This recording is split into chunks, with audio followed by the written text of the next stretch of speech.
from Europe, and I don't. Oh, ZeeBee is the 5 seed versus 12 seed TurtleBox. All right, we're seeing this versus Astra. First time we've seen Astra on stage. Astra is a pretty trap-based character, so she has 3 different types of cards is what they are, and you can choose which card you send out, and each of those cards changes what your specials do. I will try to explain them as they pop up. Yeah, so once again, ZeeBee going the complete opposite play style as yes, definitely for Trum on Alto.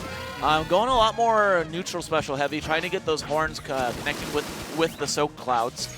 That seems to be his entire game plan is if you're not soaked, I'm going to make sure you are, and then I'm going to combo into my clouds. I'm going to fish for the neutral special horn. Because it is hard to avoid the clouds. It really is.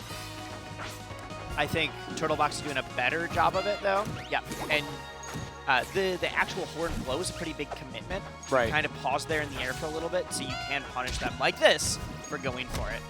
Yeah, the whiff punish is pretty substantial, but not finding a kill off that up strong follow-up, just barely missing it. I see that Astra does have a trap on the floor right now. Yep. If I'm remembering correctly, that is the explosion trap. You do have to trigger it, though. It's not just running over it. And you also, if you've put down a card, you have to actually pick it back up once it's used. Okay. And then there is another trap that just came out on the top right platform there. So there's one that's explosion. There's one that's gravity. I believe the blue one is gravity. It pulls the person in. And then I want to say the next one's stun, but I would need to see it again to remember. Absolutely. And we're actually seeing some good dashbacks back from TurtleBox. So ZeeBee's going to put out another cloud, and look at him. He's just dashing away. He's not trying to parry the soak. He's just trying to get move away. Yeah, he's relying on movement as opposed to strict parries to avoid what ZeeBee's doing. What'll be really interesting is if TurtleBox takes the first stock, I don't think that this playstyle will work as well against if you're down in percent, this running away playstyle. It did not have any effect, but that other card was triggered over there. Never mind, I was going to say he's going to have to pick it up before he can place it again. So it is a little bit of resource management. Oh, that'll do it. All right, and we're evened up again. All right, new trap coming onto the floor right now. And TurtleBox obviously has a pretty good understanding of this character. I know he doesn't really play Rivals too terribly much right now, but seeing that he's actually been grinding Workshop is really exciting to me. Yeah. I really want to see, so one of the cards, the side B, like that, you saw how it poked him up and then down? Yes. If you happen to catch your opponent rolling into the corner, that down does a spike off stage. And it looks really ridiculous. I'm sure you can tech it, but if you're not expecting it, you just get sent down. It is really funny. Interesting. Yeah, I do want to see that come out. And ZeeBee really going on his horns. He wants these cloud confirms. But so the interesting thing is that Astra has been soaked a lot of this match, but ZeeBee's having a hard time finding the actual cloud. Yep, there we saw the Sun card the Sun card charge special is just literally a charge shot. I believe that's the side special with that one. So Astra is effectively a character that has 3 different specials for each of her specials. Right. Or 3 different styles for each of her specials. The differences between the up special is that one will do the shortest distance but the most damage and knockback. Okay. And then it slowly transitions to the final one, has no damage or hitbox, but goes the furthest. Interesting. Yep. And gonna DI the down strong a little poorly there, so T-Box in this with only 57% left on his last stock. We've got the coolest effect of any stage and any platform fighter, the final stock of Ethereal Gates. Oh, I love it. It's so sick. When it first came out, because I've been playing the game for so long, I was a little oh, this is distracting. No, but then I got used to it so fast. It's fantastic. so hype. It makes you wonder why it's not on every stage, honestly.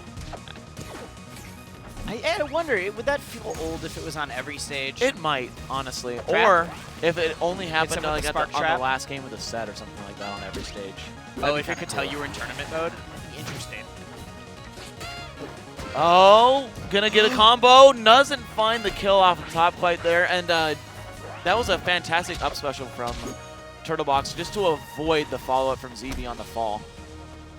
Doesn't die from that. It looks like it's possible. That should kill, though. Yeah, that'll be it. It's a long game for Rivals standards, but they were both playing so patiently. Yeah, and one thing I don't see ZeeBee using, so you mentioned that, like, he was having a hard time landing that neutral special horn. He's not using the soak down special gun. No, he's not at all. And that was something that, like, it was hitting a lot when Yes definitely was using that move. Yep. I feel like ZeeBee could incorporate that a little bit into his gameplay when he's not being able to find those soak combos. ZeeBee found one thing that he thinks works really well, which it does, but he's not, if he used his full abilities, he'd be able to find a lot more usage out of it. They're booting up Stream Workshop again. I'm not sure what just happened. ZeeBee, it's on the desktop. It looks like they did something with random and that it crashed. Yep. And that's what I was afraid of last time ZeeBee was on stream when he did the random. Yep. But so what they have here is they actually have a special build, like you were saying, and so they can't launch the game normally. And so they were about to launch the game in the Rivals in the screen, regular not Rivals, the actual workshop build. But we're going back into it. ZeeBee's not touching anything. He said, "Look at that." He's like, "Nope, no random." ZeeBee's playing Liz. Again, that's the music character. And that's the one he got on random last time he was on stream, actually. Which it looked like he knew what he was doing with her. So yeah, it looks really clean. Yep. And then we're sticking with Astra. Ooh, I like this Astra skin. Oh, that's really beautiful. I have not looked at any of the skins yet. I literally was just like, I need to know what these characters do. Oh, he's just letting him build up the meter. He gets to 8. His next attack's going to do way more damage. Yeah, it's like certain things like wave dashing and stuff will trigger that meter. So it's much less. When you tell someone like, oh, you have to hit somebody to trigger this, it sounds really strict. But the fact that so many things can trigger the meter makes it so you can play your regular playstyle and then just like be cognizant of like, oh, I'm away from him, but I can keep building this up. That being said, TurtleBox is really letting him just run away and build this up until he gets the strong hits. If Liz is hit out of this, she will lose that. And TurtleBox doing a big, like he's just kind of using his own traps and getting like almost a charge shot of sorts.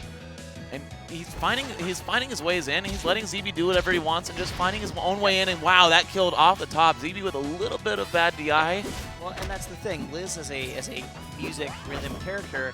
Sure, once you build up to 8, your next attack is stronger. That doesn't mean anything if they're still at low percent. Right.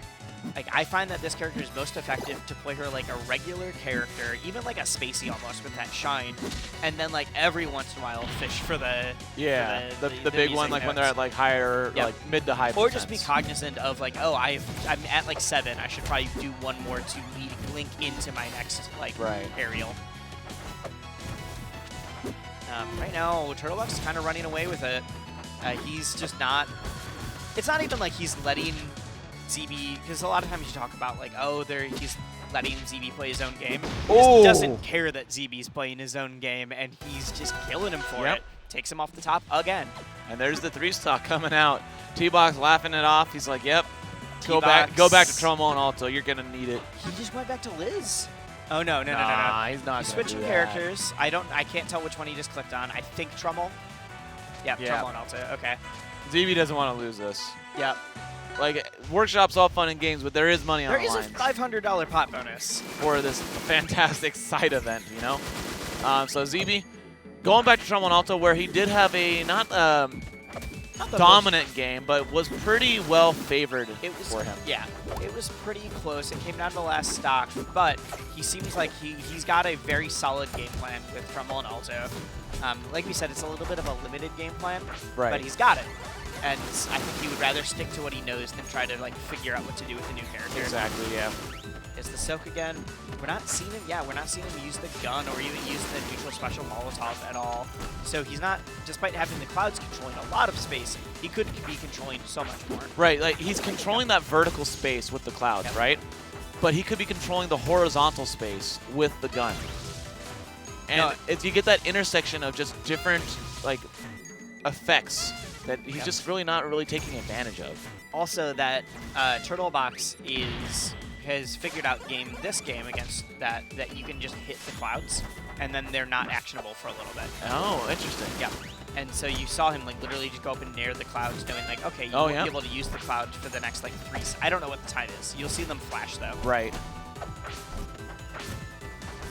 Yeah, look, he went right up there. He's like, I'm going to hit it, but he actually expected ZeeBee to call him out on that hit.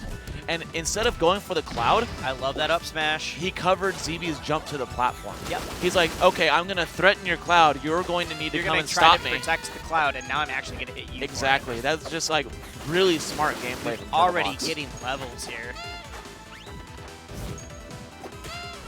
Oh, and there we go. We get that. Oh, doesn't find the up strong. Glides a little bit to the inside while TurtleBox DI's out on those. Getting an up strong that high up in the air is so scary. Oh, yeah, that might have killed him. And there's the first parry we've seen on the soap. Ooh, goes for the charge shot. Misses it. And it does set Trum and Alto into a full parry stun on that as well. So it's something we need to see more often, really.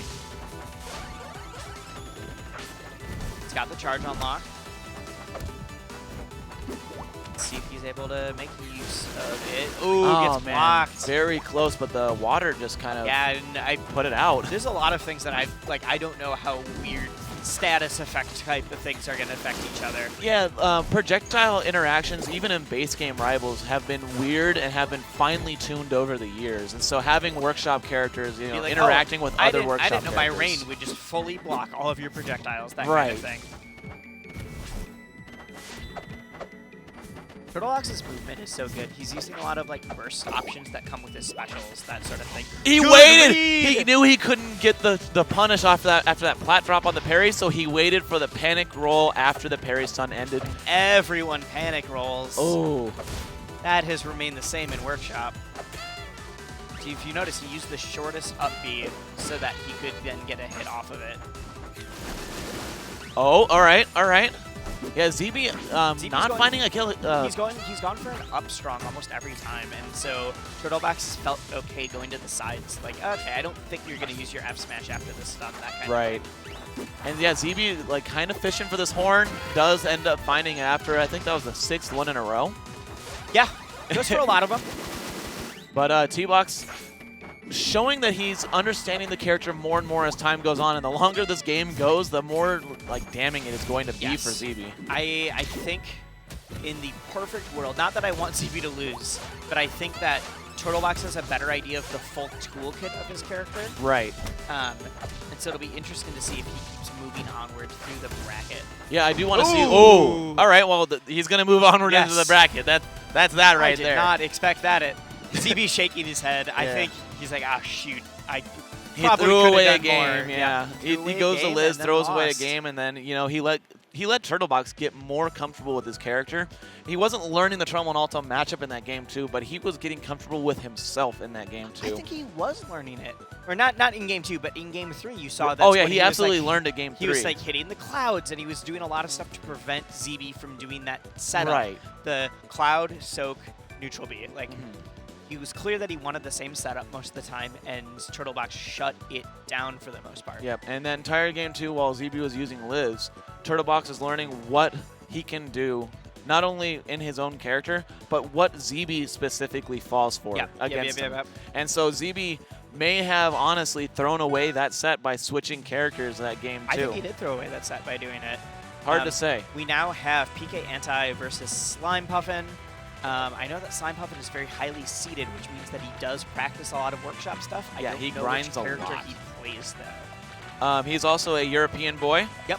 One of the top, I think, 5, if not top 7 European players. Okay. He is very good. Basically plays a different character every major tournament he goes to. Last Genesis, he used Shovel Knight. This Genesis, he's using Maple. I didn't know that. He's gone Clarin in the past at his own majors. He uses something different almost every time, and that shows you like what kind of. Is that because he just wants a mix-up, or because is that an intentional like what is my character for this tournament? I think it's just like a mix-up. Like he practices the character. He's like, I'm going to do this character for this next tournament, and practices him until it happens. And that's the kind of person that you expect to be really good at Workshop, right? Someone that can pick up